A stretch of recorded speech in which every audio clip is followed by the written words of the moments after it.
1 jusqu'à... Bon, vous allez vous asseoir, nous allons évoluer à lire après. Nous lisons au nom du Seigneur Jésus-Christ.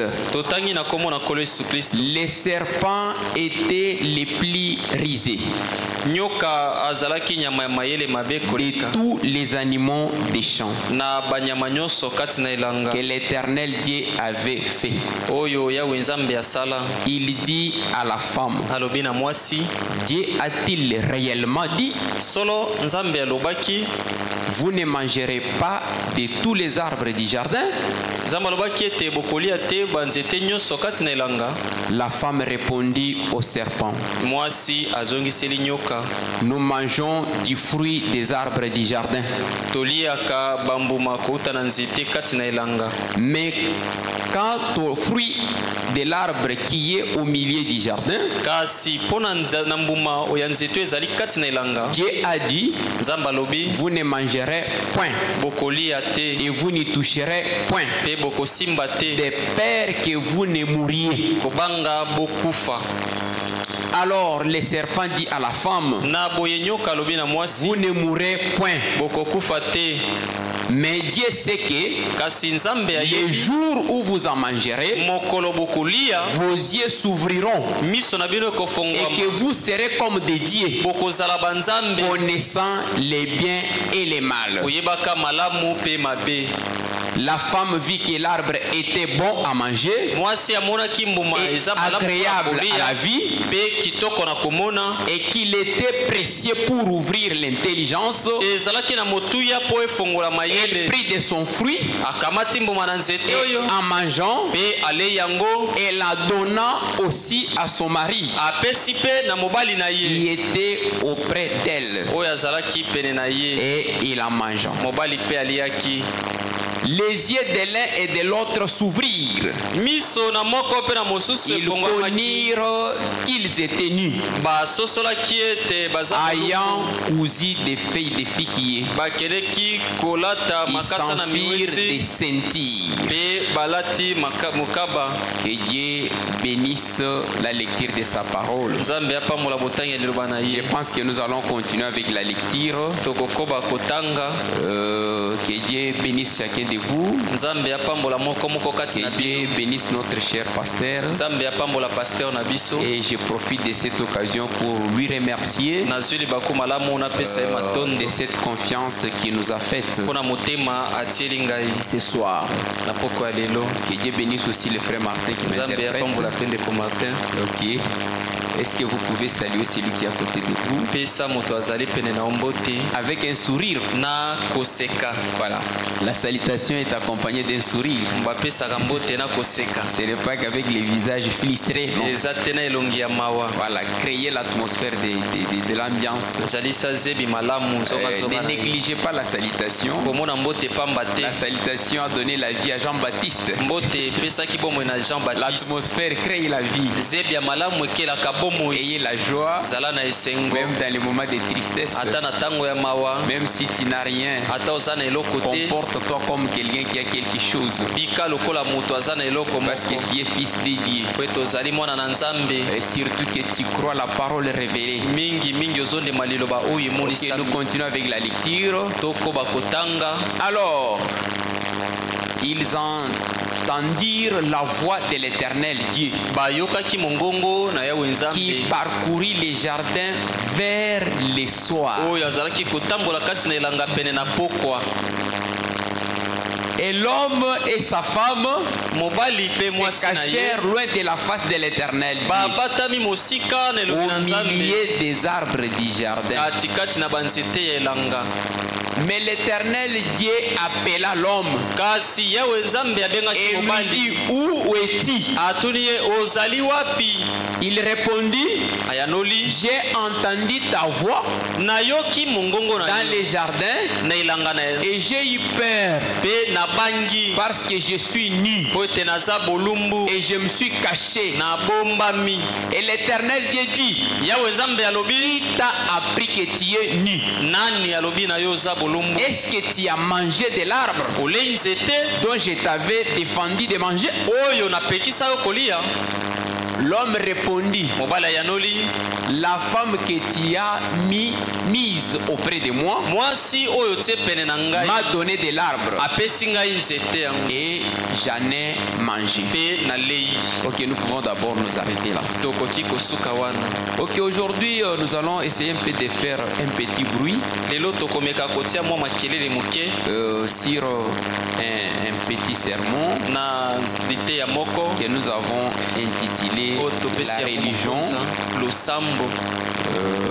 soit nous pouvons dire ça Bosambeli. La religion, ceci m'est venu après avoir écouté plusieurs sermons. J'étais tellement inspiré par les hommes de Dieu qui ont défilé derrière cette chair, en commençant par notre cher pasteur. Il avait lu cette écriture et j'ai suivi, il y avait l'uniformité d'idées. Voilà, j'ai compris que les gens parlaient presque dans le même sens. Vous savez, les prophètes disent que la genèse signifie le début. La genèse, c'est le début de tout. Vous allez voir que là où nous avons lu, avec des lunettes prophétiques, vous voyez que dans la genèse, il y a toutes les promesses. Dans la genèse, on montre comment le diable s'est introduit. Là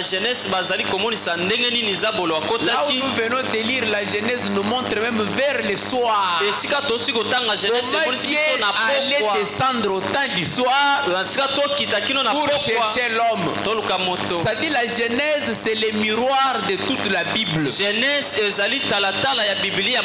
Pourquoi Dieu est descendu dans la genèse au temps du soir? Pourquoi il n'est pas venu le matin? Ça dit Dieu prophétisait déjà qu'il y a quelque chose qui va se manifester au temps du soir. Un grand événement. Mais nous ne sommes pas encore arrivés là-bas. Et vous allez voir que dans la Genèse, Dieu nous montre comment le diable est venu. Comment il est entré dans le monde. Et j'ai suivi même quand l'homme de Dieu prêchait les dimanches ici, il touchait quelques points qui m'avaient déjà inspiré. C'est comme ça que je me suis décidé, par la grâce de Dieu, et j'ai dit non, je dois essayer un peu de faire un petit bruit autour de la religion.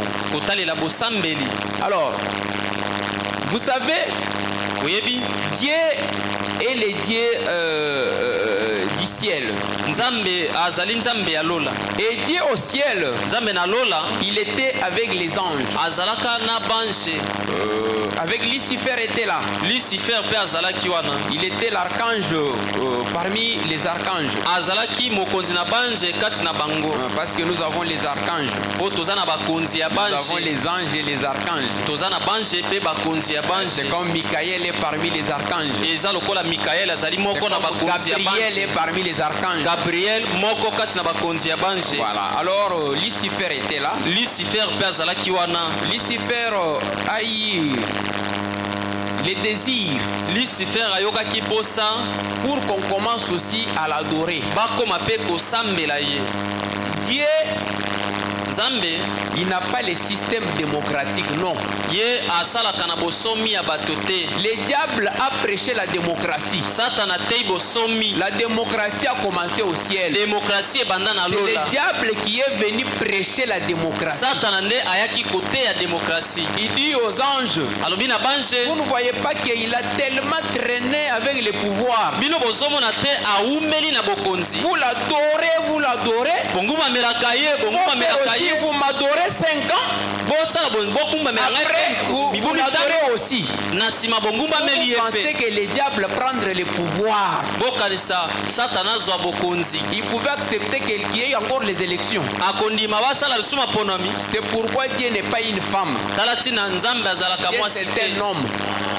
Il est fort. aza makasi, il est notre père. azali tata na biso. Cet homme ici, il a la rise. Motoyo aza maele La mabe. Bible dit que le diable est risé. Bibelo bite Satan aza Le maele prophète mabe. dit que la rise, Mosakoli alobi maele c'est mabe. la science de connaître les choses. Ezali koluka koyeba Alors makambo. il voulait qu'on l'adore. Alukaki basambela ye. Dieu dit non. Nzambe alobi te. Et il est parvenu Pe à akomaki convaincre les 3/4 d'anges. koluka kondimisa biteni misato ya bange. Et les anges ont crié. Bange bandimaki ye. Le diable, Zabolo c'est un prédicateur. azali motei. Un prédicateur convaincant. Motei wazondimisa. Avec des termes précis. Na maloba oyo eyebani. Sans tâtonner. Kozanga Il komekameka. peut vous convaincre. Akoki kondimisa Et yo. le diable Zabolo n'est pas brutal.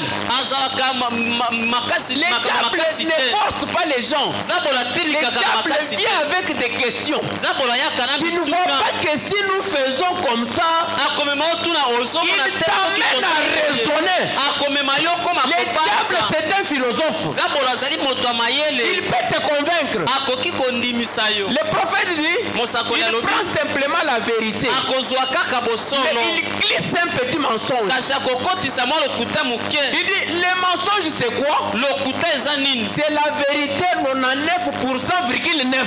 ezali bosolo kasi na C'est le mensonge. 99%. Il prend simplement une petite chose, azwi kaka eloko ya moke il injecte. akotisi. C'est ce que le diable a fait au ciel. nde oyo zabolo asali na lola. Et quand il a fait comme ça, ntango asali les gens, bongo non, bange balobi il a raison.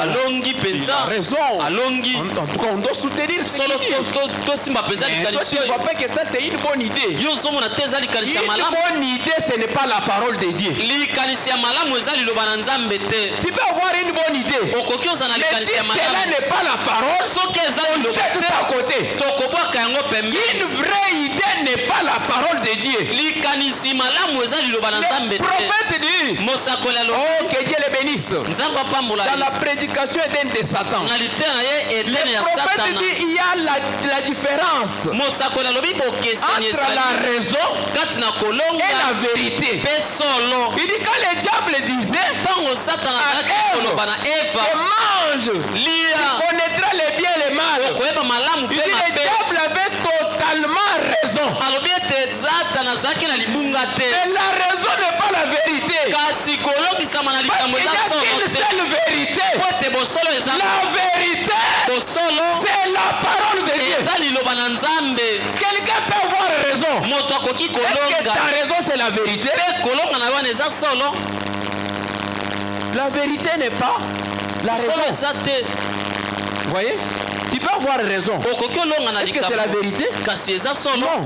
te. La vérité c'est la parole. bosolo eza liloba. Frère, ndeko pourquoi tu n'es pas venu à l'église? mpo na nini oyo lisambo te? En tout cas, mes habits étaient tellement sales. bilamba na ngai ezalaki Je n'ai bosoto pas pu me lever venir à l'église. nakokaki te koya losambo. Oui, réellement, les habits étaient sales. solo bilamba ezalaki C'est bosoto une raison. eza ntina Est-ce que pe c'est la vérité? kasi eza solo Non.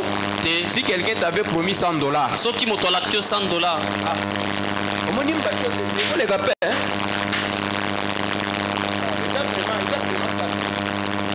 Il va partir. okokende Là, les habits ne sont pas sales. wana bilamba eza bosoto te. Parce qu'on t'a promis $100. po balaki yo bakopesa yo $100. Mais la vérité te dit, kasi bosolo même si elobi les habits sont sales, ata bilamba eza bosoto venez à l'église. yaka losambo. Parce que le prophète dit, po mosakoli un vrai alobi croyant, ndimi ya solo c'est lui qui est sur les pas lorsque la porte de l'église s'ouvre. eza moto azalaka na bakiti ya losambo ntango ekuki efungwami. Mais tu vas donner la raison. kasi yo komilongisa. Alors le diable, qu'est-ce qu'il a fait? satana asalaki Il nini? a essayé à donner des raisons. alukaki alongisa Et au ciel, les anges ont crié des raisons. mpe na lola bange bandimaki malongisi na ye.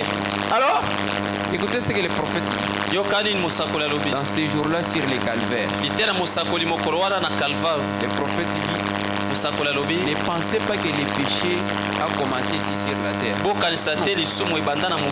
Le péché a commencé au ciel. Le diable, il a voulu qu'on l'adore. Dieu avec sa religion, le diable va créer une autre religion parallèle. Une religion d'opposition. Il a commencé l'opposition au ciel. C'est lui le président de l'opposition. Dieu avec sa religion, il vient placer sa religion à côté de la religion de Dieu. Non. Dieu ne pouvait pas accepter.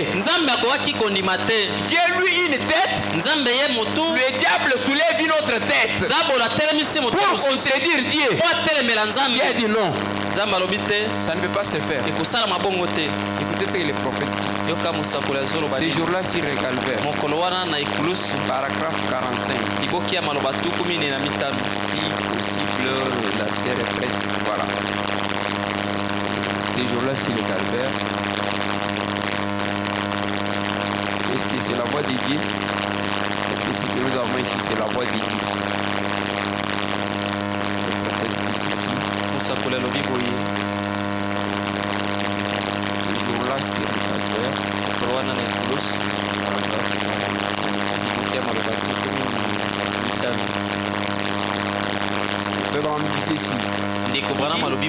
Et le péché n'a pas commencé sur la terre.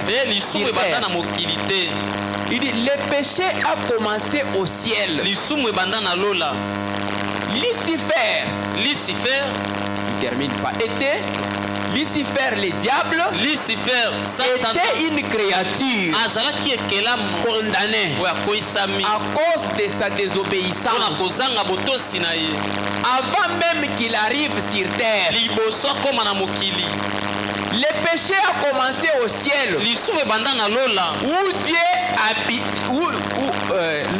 où Dieu a établi les anges et tout sur la même base que les êtres humains.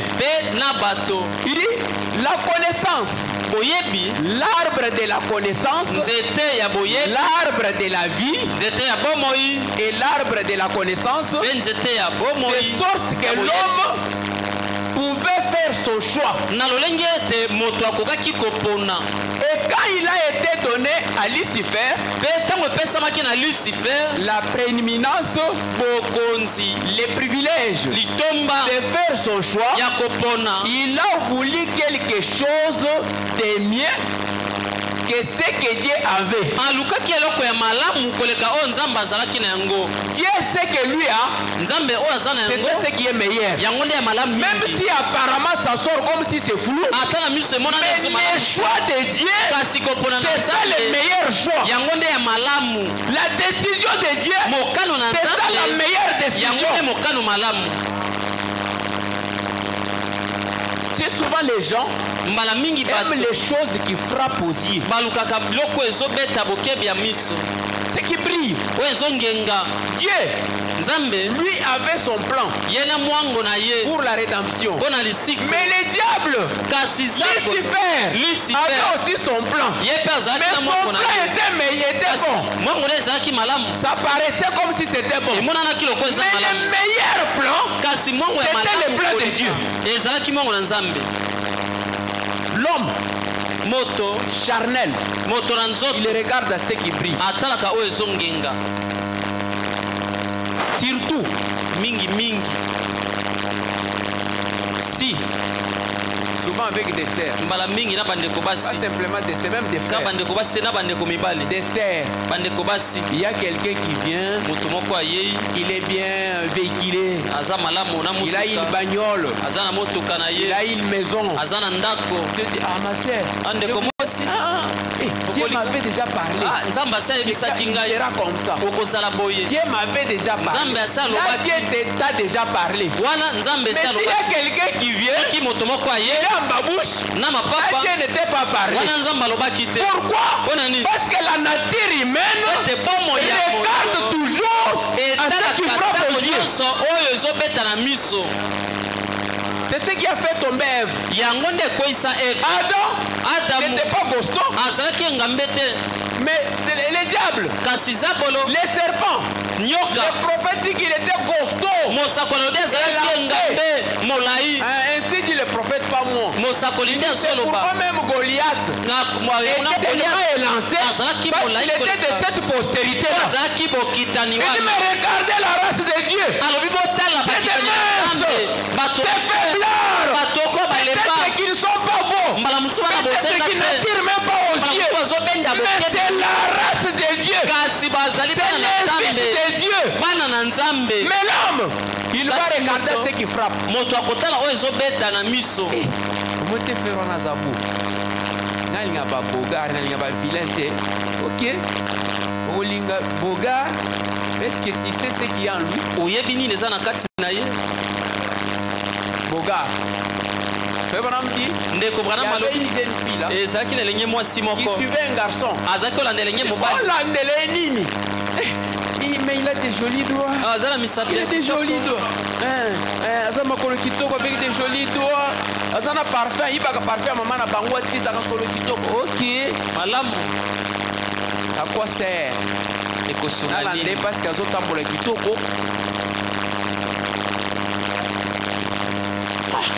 des marches qu'on a forcé. Frère Madame dit, il arrive des fois des enfants de Dieu. Mais un fils de Dieu, rempli du Saint-Esprit, mais celui qui est charnel, il va regarder quoi? Frère Abungi adresse Tony. Abungi adresse T. C'est un fils de Dieu. Si tu as la révélation, si, parce que Dieu lui-même est la révélation. Si tu as la révélation, tu vas voir là où les autres ne peuvent pas voir. Même dans la famille, les gens peuvent critiquer.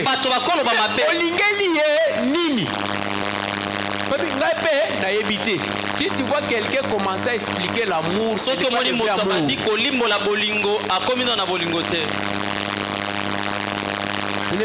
Dieu. Il ne peut pas expliquer comment tu aimes Dieu. Je n'ai jamais compris ça. C'est comme moi. Toute ma famille, il n'y a aucun croyant du message.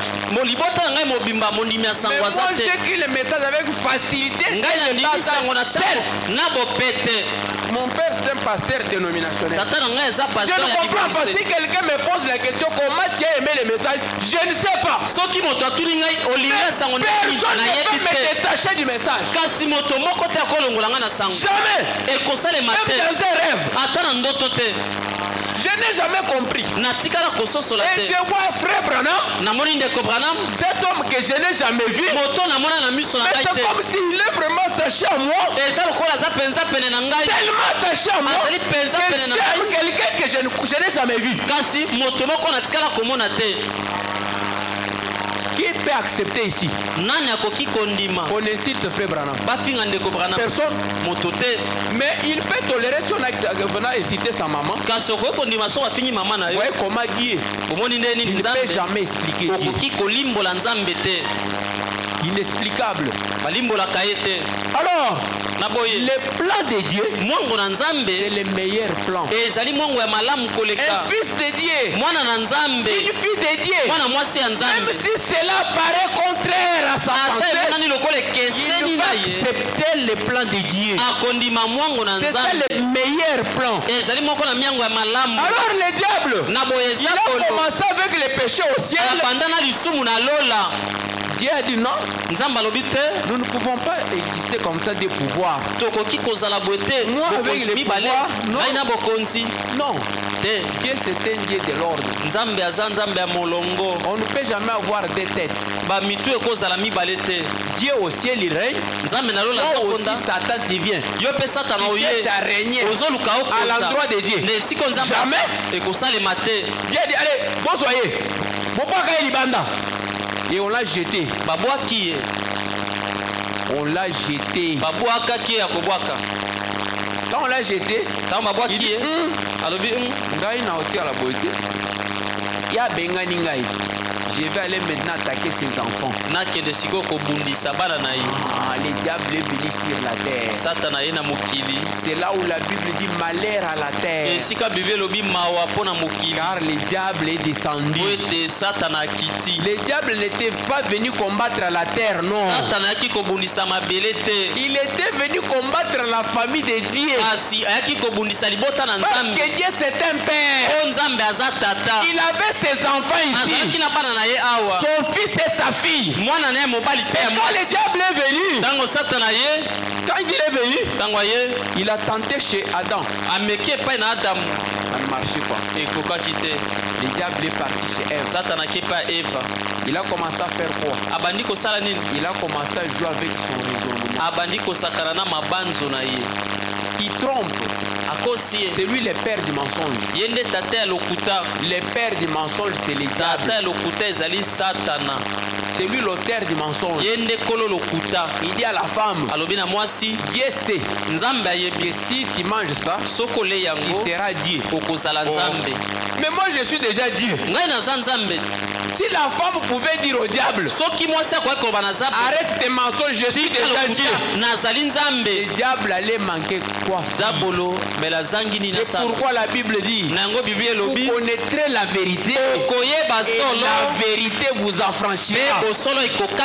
Aujourd'hui, Lelo le diable ne peut jamais nous mentir. zabola koki lisusu kokosa biso te. Parce que nous le connaissons. Po toyebi ye. Il est dévoilé. Amonani polele. Et quand il est venu, Tango aye il a essayé.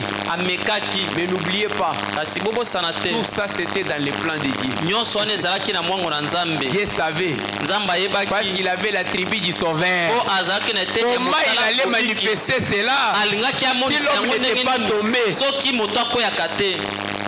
Quand le diable est venu, Satana il ye est entré chez Ève. akoti epai na Eva La porte d'entrée. ekuke. Comment le diable est entré dans le monde? Ndenge nini Il a Satana akoti na utilisé mokili Ève comme une porte asaleli Eva lokola ekuke pour entrer dans le monde. po ete akota na mokili. Et quand il est entré, Ntango akoti qu'est-ce qui est arrivé? nini esalemaki? Ève devrait aller aussi amener Adam à tomber. Eva asengelaki mpe akende kema Adamu akweya Soit sur le même pied de qualité. po ete bango mibale bakokana Dans le péché. na masumu. Alors quand Ève est partie, Eva akei Ève est partie prêcher Adam. Eva akei koteya Après Adamu. avoir entendu la prédication du diable, Nsima na ye koyoka mateya Ève est Satana, partie prêcher. Eva akei koteya. Ève prédicatrice. Eva moteyi ya mwasi. C'est par là que la Bible interdit la femme de prêcher. Tala esika bapekisi mwasi ateya. La femme ne prêche pas. Mwasi ateyaka te. Pourquoi? Mpo na nini? Parce que ta première prédication Te na oyo ya liboso a mené la mort. ememi kufa.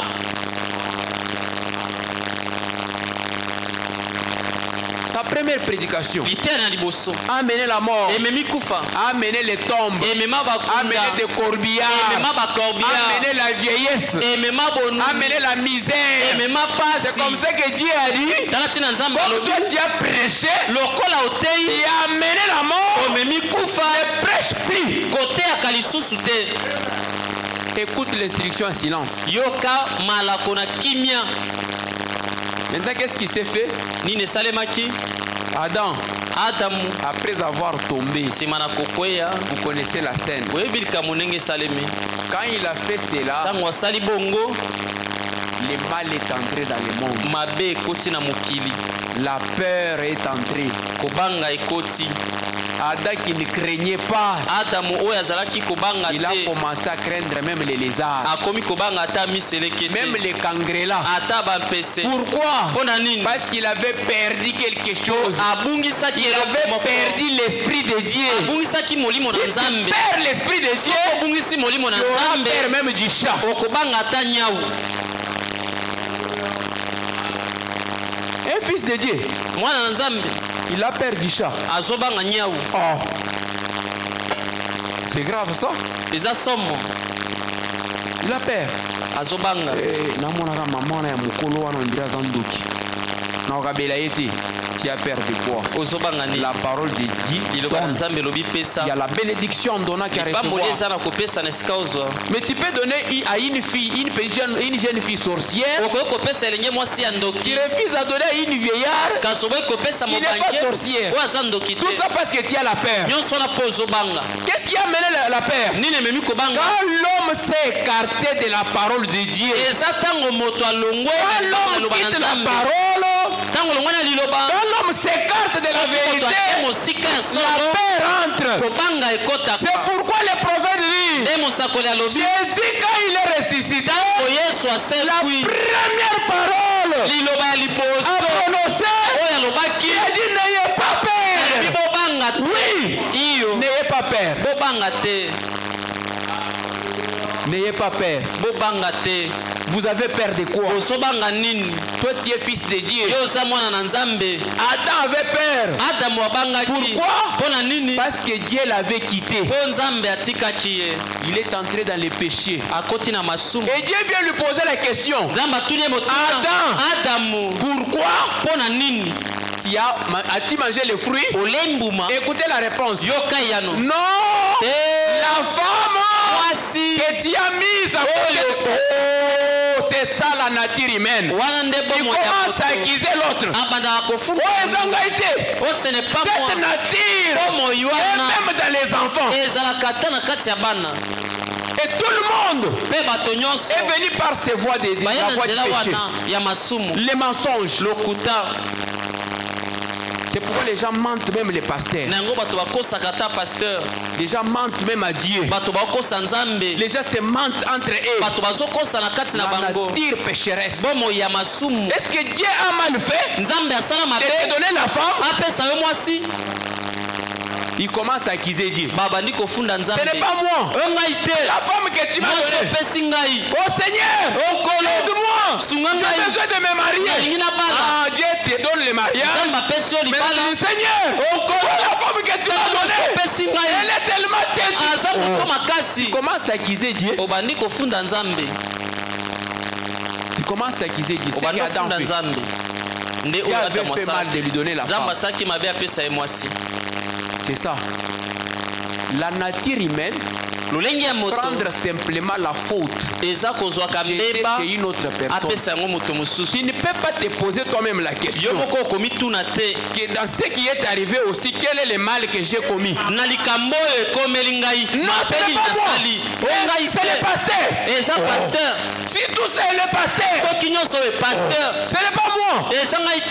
Frère Baram dit, il arrive des fois que les gens condamnent même les diables alors que le diable est innocent. Non, ce n'est pas moi, c'est le diable. Le diable dit, ah,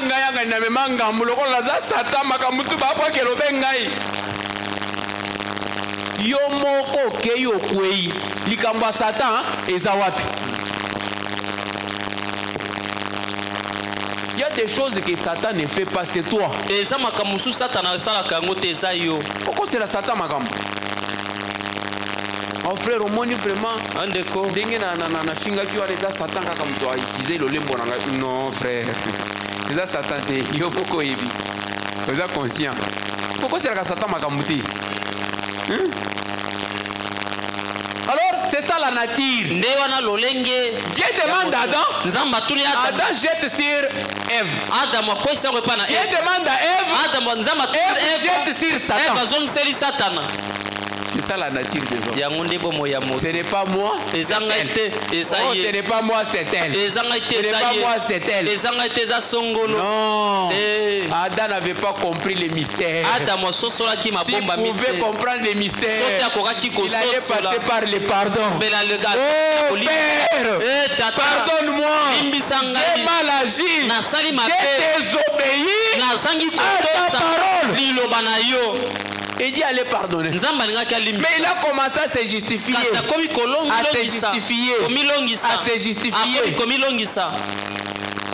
Mais malgré ça, Dieu en tant que père,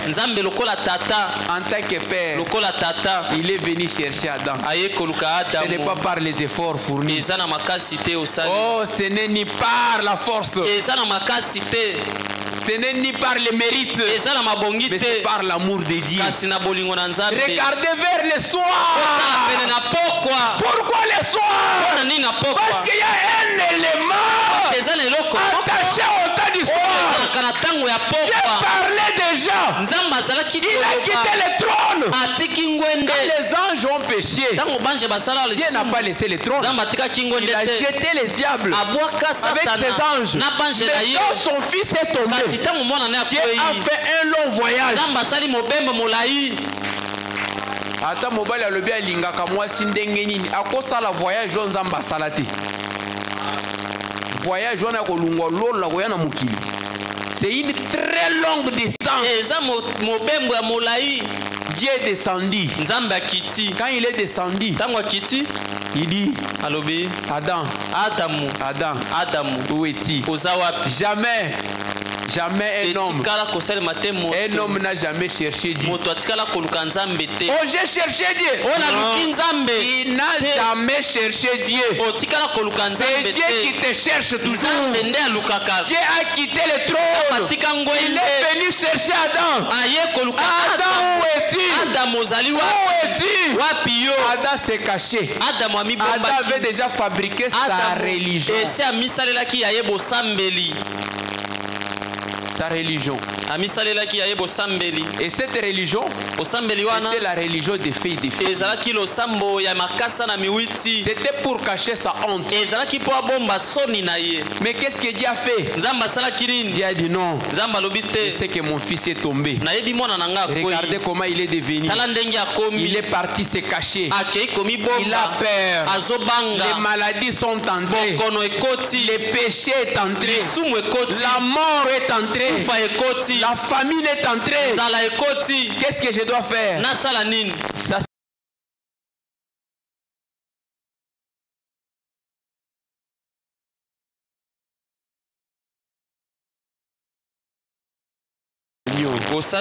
la religion du sang. C'est cette religion même qui a fait que l'homme entre dans la présence de Dieu. Oh, cette religion, c'est la meilleure religion. La religion de l'agneau, la religion du sang. Dieu est descendu. Il est parti chercher un agneau. Un agneau innocent. Il a immolé l'agneau. Il a versé le sang de l'agneau. Il a pris la peau. Il a fait un pantalon pour sa fille. Il a fait une robe pour son fils. Il a fait un pantalon pour son fils. Une robe pour sa fille. Et pour cacher la honte. Pour que ces gens entrent dans la présence de Dieu. Il a fallu que le sang soit versé. Il faut qu'un agneau innocent meure. La religion du sang. La religion de l'agneau. C'est la religion qui nous retourne encore dans la présence de Dieu. C'est la religion qui nous accorde le pardon. C'est la religion qui ouvre la voie pour retourner chez notre Père. Les diables ne savaient pas. Ils ne savaient pas quand il va faire ceci. Dieu va les contourner. Et les diables disaient c'est fini. L'homme est tombé. J'ai réussi. Non, tu n'as pas réussi. Les diables, tu as échoué. Dieu savait qu'il y a un agneau. Pourquoi? Parce que Dieu avait déjà immolé un agneau avant la fondation du monde. C'est par là que les prophètes disent que quand Jean est monté dans l'Apocalypse 4, il est monté dans l'enlèvement. Il dit Jean représentait chaque croyant. Quand il est monté, il a vu un agneau comme immolé. Les prophètes disent qu'est-ce que Jean a vu? Il n'a pas vu le futur. Mais Jean a vu une histoire déjà passée. Kasi yo na mona kili kamose leka. Il dit l'agneau. Alobi C'est le sacrifice. Il dit Jésus était déjà immolé. Maintenant, là, nous n'avons pas besoin que Jésus meure encore. Quand Jean a vu cela, Jésus était déjà mort. L'agneau était déjà immolé. Il a vu quelque chose qui était déjà passé. Comme cela était déjà fait au ciel, dans l'éternité, Dieu est venu. Il a pris l'agneau. Il a tué l'agneau. Il a habillé les enfants. Le prophète dit, quand Dieu les chassait du jardin, Dieu lui-même avait les frustrations dans son cœur. Et il partait, laissant tomber. Il dit c'était des symboles. Dieu disait que par la même voie, ils sont sortis par le sang. Ils retourneront par le sang. Ah, je ne vais pas précéder les choses. Comme ils sont sortis par le sang, ils reviendront par le sang. Moi-même, je les ai chassés. Moi-même, je reviendrai et retourner. Quand? Au temps du soir. Pourquoi le soir? Pourquoi? Dieu exigeait le sang. Il exigeait le sang. Pourquoi? Parce que le sang ôte les péchés. Et quand le diable est venu, il a laissé sa religion dans Ève. Et Adam vient. Comme Adam était fils de Dieu, il est venu aussi laisser la religion de Dieu dans Ève. Et Ève marchait là, avec des religions dans la religion de Dieu et la religion du diable. Une femme, une église avec des religions. La religion de Dieu et la religion du diable. Et quand elle a accouché, Dieu n'a pas montré aux enfants. Écoutez ce que le prophète dit dans la prédication. L'unité d'un seul Dieu dans une seule église de 58. L'unité d'un seul Dieu dans une seule église de Shekinah. Si notre sœur peut nous projeter cela, paragraphe 73. Paragraphe 73. On peut descendre jusqu'à 75. 79, 80, 81. L'unité de 58. L'unité d'un seul Dieu dans une seule église. Écoutez, ici, la date c'est 58, l'année 58.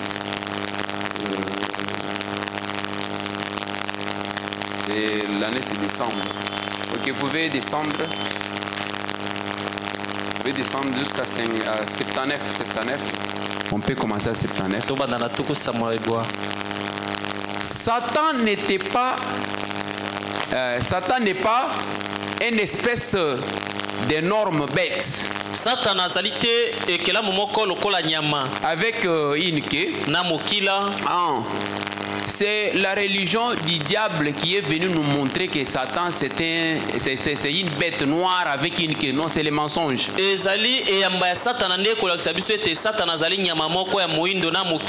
diable n'est pas une bête avec une queue. Non, le diable est beau. Il parle un bon français. Il est convaincant. Il fignole bien. Et le diable, il parle avec douceur. Il peut dire que l'Éternel vous bénisse. Il parle doucement. Fourquet et des sabots. Il dit, il est un un esprit. Et la Bible dit qu'il est si risé qu'il séduirait même les élites. Si c'était possible. Il est religieux. Le diable a sa religion. Il est religieux. Satan. Ok, vous pouvez évoluer. 80. Il dit Caïn. N'est-il pas aussi religieux? Abel? Caïn n'a-t-il pas donné une offrande? Juste comme Abel? Caïn n'a-t-il pas bâti une église pour l'Éternel? Juste. Gardez d'abord. C'est-à-dire, adorer ne fait pas de vous fils de Dieu. Écoutez, adorer ne te fait pas fils de Dieu. Mais adorer selon la révélation fait de toi fils de Dieu. Prier ne te fait pas fils de Dieu. Mais prier selon la révélation. C'est pourquoi aujourd'hui, dans cet temps d'histoire, il y a une révélation. Appeler Jésus ne te fait pas fils de Dieu. Mais connaître Jésus selon la révélation.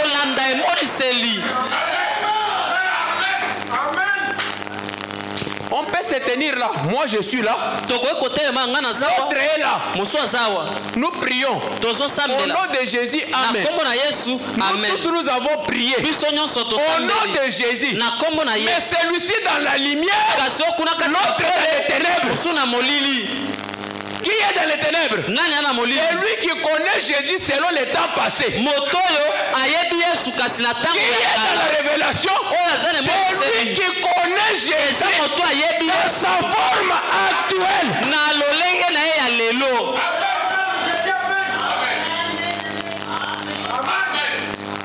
Frère, bangonyo so basambelaka Jésus. Oui? Mutuzo basambelaka Jésus aza mwana moke ba memiye et pas Marie. Il prie Jésus, un bébé. Sambelaka Jésus. Oh, sambelaka Jésus. Jésus n'a soutani n'a mandé fouebele. Oui. Il prie Jésus. Mais on l'appelle toujours Jésus. Il est venu chez Martin. Martin, adore-moi. Martin, regarde. Oui, le visage de Jésus. Mais couronné. Martin voulait l'adorer. Il a commencé à parcourir la Bible. De la Genèse à l'Apocalypse. Je ne vois pas une écriture. Jésus comme ça. Avec la couronne. Et la parole dit. Il sera couronné. Et le prophète dit. Aujourd'hui. Il est le roi. Le juge suprême. Couronné par les ailes des anges.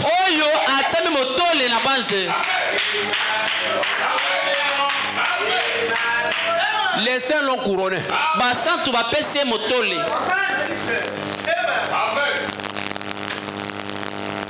Caïn est là. Il adore. Il n'adorait pas Satan. Il adorait le vrai Dieu. Dieu ne répond pas parce que tu l'adores. Dieu répond parce que tu le connais.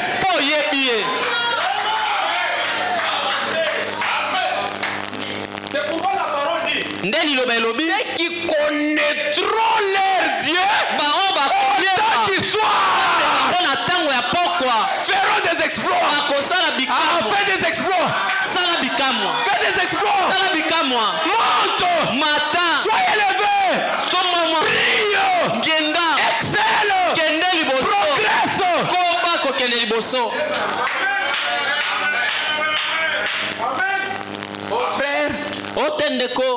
Jésus, Jésus c'était séparateur. Il est venu nous séparer avec les dénominations. Biso tozo sambela nzambe mususu. Soki to sambela na bango nzambe moko, biso to bungi. Biso to bungi. Ne message à frère bana mezana tina te. Même si nous nous mettons à genoux. Au Seigneur Jésus, Seigneur Jésus. Amen. Moi, je connais le Seigneur Jésus que j'ai pris. Il parle d'un Jésus imaginaire qu'il ne maîtrise pas. C'est ça, frère, c'est ça. Et ça, bongo. Ça, frère. Pour témoigner que bazana, kutu evangeliti suka azotanga Jésus na kati ya nzembo na ye. Azotanga Jésus nini?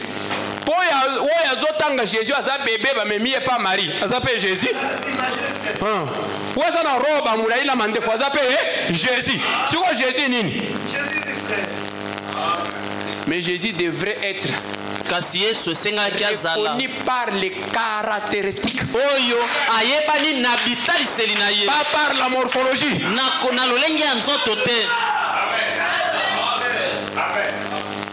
Caïn était là. Il adore. Il adore. Religieux. Écoutez ce que le prophète dit. Juste comme Abel. Caïn n'a-t-il pas bâti une église?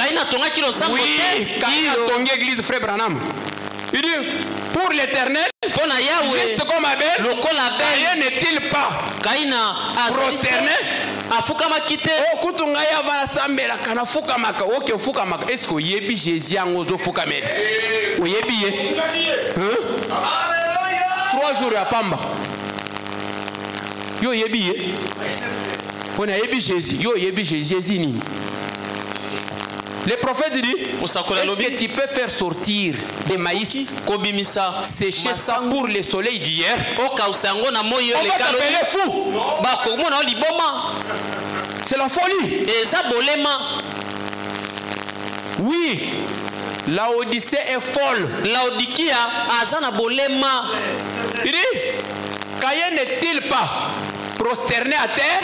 N'a-t-il pas adoré? Adorer ne te fait pas connaître Dieu.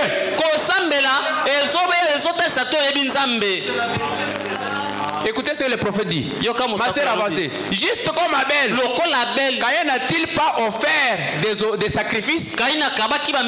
Ah, le gouverneur Branham, il avait donné des sacrifices, papa.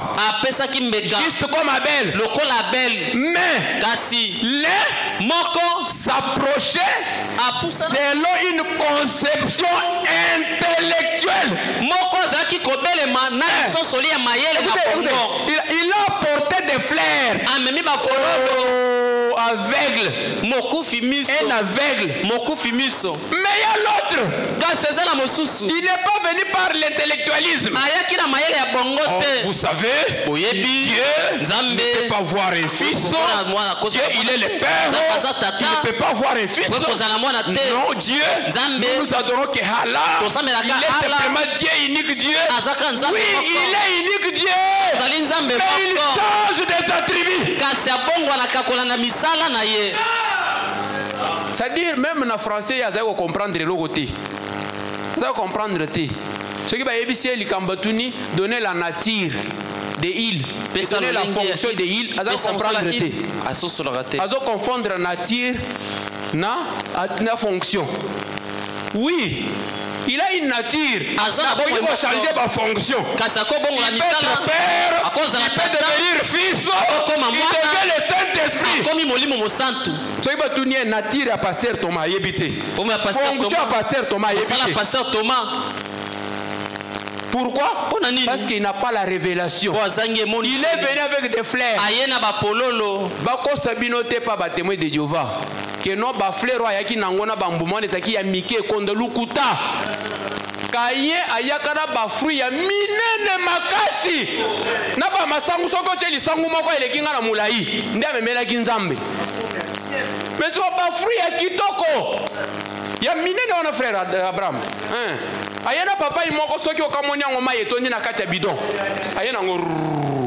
Zamatali o tala yuma oyo ayebite. Mais Abel est parti avec la révélation. Caïn ne savait pas que dans les fruits il y a de l'eau. L'eau est le fait. Mais Abel savait que dans l'agneau il y a la graisse. La graisse avec le feu,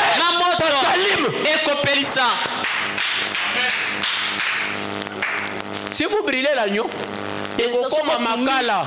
Pas te comme makala. Pour ils en ont mafuta na kati. Abel savait. Abel ayebaki. Que ceux qui n'atika mwana na mpate oyo. Azana mafuta na kati. Mafuta wana. Paul na yena no mo izaka ko le bilamba izaka ko coton. Ceux qui n'atika moto pas épeli kangi mafuta moto mati. Mais ye aye wana azu ba pamplimousse na bambu mine no benga onini. Ben il y a mine no ba teka ba 12 000 francs. Que Dieu bénisse le verra pas pastèque wana. Ayena pastèque belé na kati ya bassin. Pastèque mais yo ma moto ko fote yo pelisi moto tie pastèque ko peleli tout te kaye ye wan a kofi bozito na ba pastèque ayena ba pastèque na ye mais Abel aye mwana na mpate azotambola ye moko ayena mwana na mpate atika kaseli moto atie bo mwana na mpate pon moto nzamba libi tala mwana yake ko simba ngai parce que Dieu aime la viande. Dieu aime l'agneau. Dieu aime le sang.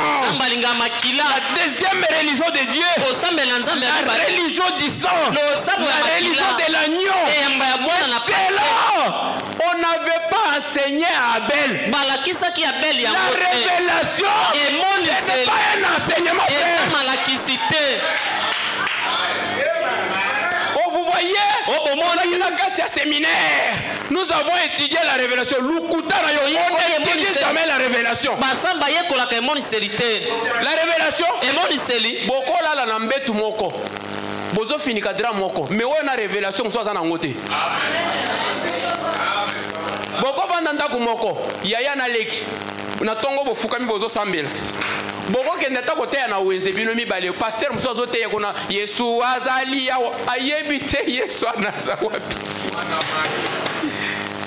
La révélation ce n'est pas aussi transmissible. C'est celle qui se révèle à la personne individuellement. Il s'est révélé à Abel. Aujourd'hui, il s'est révélé à nous. Nous avec Abel, même race.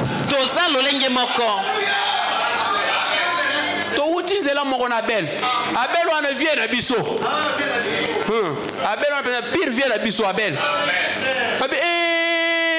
Tala ba petio bazo sambela nzambo nga na sambela. Linya wana. Ba sambela ka obe nzambe moko. Il n'y a pas l'intellectualisme. Ma sœur, progressez un peu. Les fruits des champs. Progressez toujours la même brochure. 81. Voilà. Mais, par la foi, Abel a choisi un agneau. Pourquoi Abel a choisi l'agneau? Parce que la première personne à choisir l'agneau, c'est Dieu lui-même.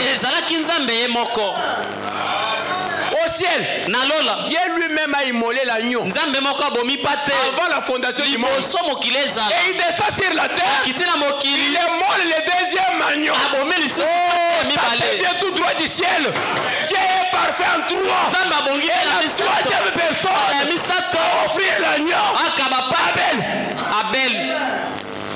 Nzambe est moko sali agneau deux fois. A combien d'anneaux avant la fondation du monde? Deuxième fois, il y a mon qui était dans mon mokili. Il faut la salle sur le mokili, comme un complet. Là, on a sali à mon mokili. Moutomista, toi, bon magnon, Abel. Nani a l'église ça y est. Qui? Nani. Qui lui a pris? Nani a l'église ça y est. Par la foi, il a choisi un agneau. Car c'était le sang et la vie qui en était la cause. Et il l'a traîné vers un rocher. Oh, pourquoi le rocher? Parce que Christ lui-même est le rocher des âges. L'agneau de Dieu devait mourir sur le rocher. C'était une prophétie qui montrait que sur le rocher de Calvaire, le véritable agneau allait mourir là-bas. Et marteler sa petite gorge jusqu'à ce qu'il ait saigné. à mort. Dieu a dit ça, c'est Abel. Il dit qui? Abel moyenge bene. Oh, na mokila ba juste bazalakate. Bazalakate parce que tu ne connais pas là où Dieu se trouve. Mais celui qui connaît là où Dieu se trouve. Et la promesse de Dieu, il est juste. Frère, sois justifié. Qui est juste? Abel il est juste. Abel moyenge bene. Parce qu'il a la révélation. C'est lui qui a la révélation de Dieu. Dieu l'appelle le juste. Le juste. C'est pourquoi il dit dans Malachie 4, les justes marcheront sur les cendres des méchants. C'est nous, les petits frères d'Abel. Notre grand frère Abel, il était le juste. Notre petit frère, le juste. Il dit, c'est vrai.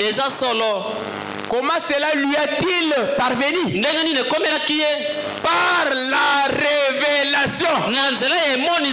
Pas par l'intellectualisme. Il a reçu cette connaissance dans son cœur. Il y a d'autres choses. Si tu crois, cela ne dit à personne. Garde ça dans ton cœur.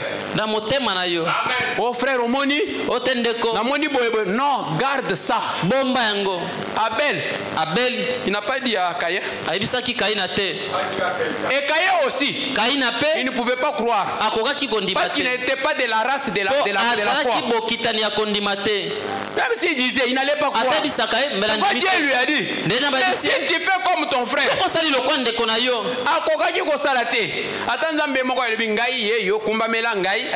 il n'allait pas croire.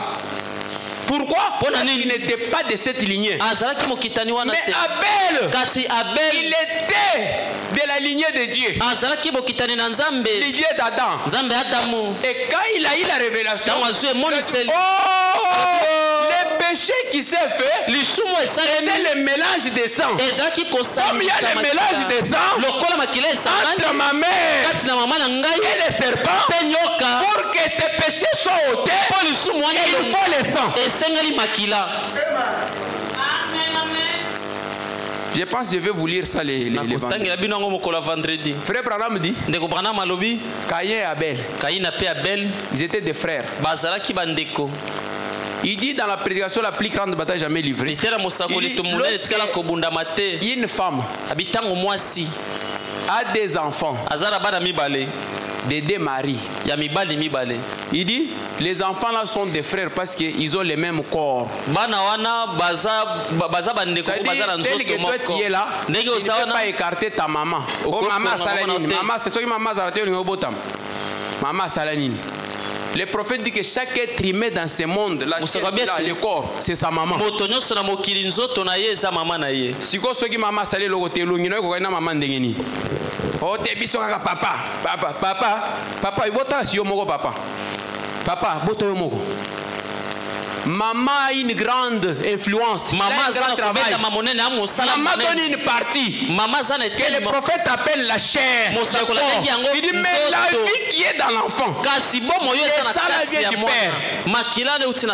C'est comme ça Caïn était. Mais Dieu ne regardait pas la chair. Il regardait au sang. Parce que le sang c'est ça la nature. Abel avait la nature de Dieu.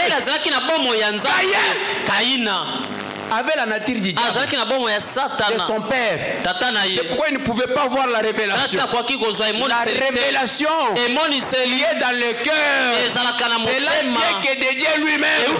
Et il communique uniquement à ses enfants. Il ne peut pas donner à n'importe qui. Dieu donne uniquement à ses enfants. Écoutez ce que le prophète dit. C'est la dernière citation. Et nous allons prier. Dans la prédication, la base de la communion. La base de la communion, c'est Shekinah de 1961. La base de la communion. Je pense qu'il y a qu'une seule. La base de la communion. La base de la communion. Paragraphe 42. La base de la communion. Voilà. Ici, fait parle de Job. Il dit, Job, étant un prophète, lorsque l'esprit est venu sur lui, il est entré en esprit. Les tonnerres se sont mis à gronder. Vous comprenez, non? En tant que pro, il est entré où? Quand il est entré, il y a quoi? Amenez ça aujourd'hui. Les tonnerres ont grondé. Les éclairs se sont mis à jaillir. Il s'est levé et a dit, je sais que mon Rédempteur est vivant et qu'il se révérera les derniers sur la terre. Et quand bien même les vers qui sont à moi auraient détruit ce corps, cependant mes yeux verront Dieu. Il s'est servi de ces sacrifices de sang jusqu'à ce que le véritable fils venu. Il a considéré celui-là et il a vu que ce n'était qu'une ombre. Il a vu quoi? C'était qu'une ombre. Tout ce que Dieu faisait, si les sacrifices de l'agneau physique qui était ombre pouvait sauver les gens, à combien plus forte raison aujourd'hui nous ne sommes pas dans l'ombre mais plutôt dans la réalité. Frère, le prophète dit, lorsque je suis comme ça, je peux voir l'ombrage. Il dit, mais quand je m'approche, je me colle au mur. Et l'ombrage et la personne devient ça devient un. Frère, ombre n'accord comme l'ombre. Alors, comment je dois avoir peur? Ne faut pas avoir peur. N'ayez pas peur. Si vous avez peur, vous n'avez pas encore compris. C'est pourquoi la Bible dit, ce que tu crains, c'est ce qui t'arrive. Mais ce que tu ne crains pas, c'est ce qui ne t'arrive pas. Frère, frère, au moni, frère, affrontez, frère. Affrontez. Affrontez, frère, affrontez, n'ayez pas peur. Frère Branham dit, la plus grande arme que les diables utilisent, c'est la peur. N'ayez pas peur. Allez de l'avant. Affrontez. Il dit, il a considéré cela. Il dit, il a vu que c'était qu'une ombre. Et celui qui devait venir. Car jadis en Éden, Dieu avait exigé cela. Dieu avait fait quoi? Dieu avait fait quoi? Dieu avait exigé. Le sang est obligatoire. Pourquoi? C'est pour le pardon. Le sang est obligatoire. Dans le jardin, Dieu a exigé le sang. Au temps de Jésus, le sang. Vers le soir, le sang. Et qu'est-ce que le sang aujourd'hui? Ah, que Dieu vous bénisse. Nous allons continuer le vendredi. La victoire est dans les sangs.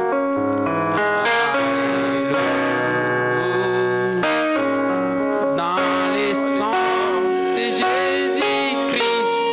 Oh, la victoire est dans les sangs. Oh, alléluia. C'est moi lui. Alléluia. Jésus la gloire. Oh, la victoire est dans le sang. Oh, alléluia. Alléluia. Dans le sang de Jésus-Christ, mon sauveur. Oh, la victoire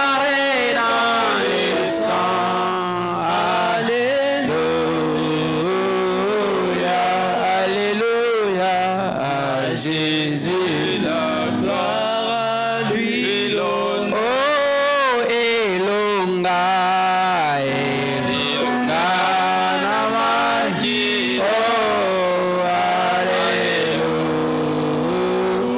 oh, Namaki, Yana, Yesu, oh,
Yesu, oh, ozali na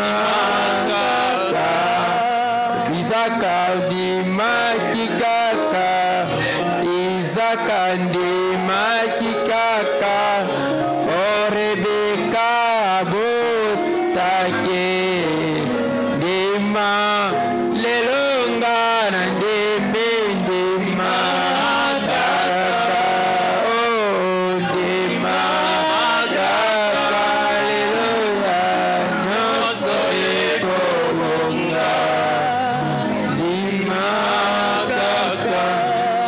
Laisse-moi marcher, Seigneur, par où tu es passé, chemin conduisant vers les cieux.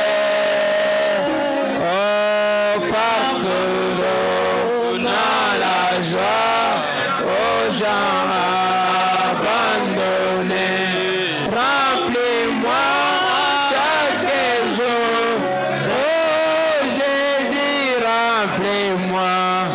Remplis-moi chaque jour d'amour. L'amour du ciel est comme je marche avec la colombe. Laisse-moi marcher, Seigneur, avec chant et sourire. Remplis-moi chaque jour.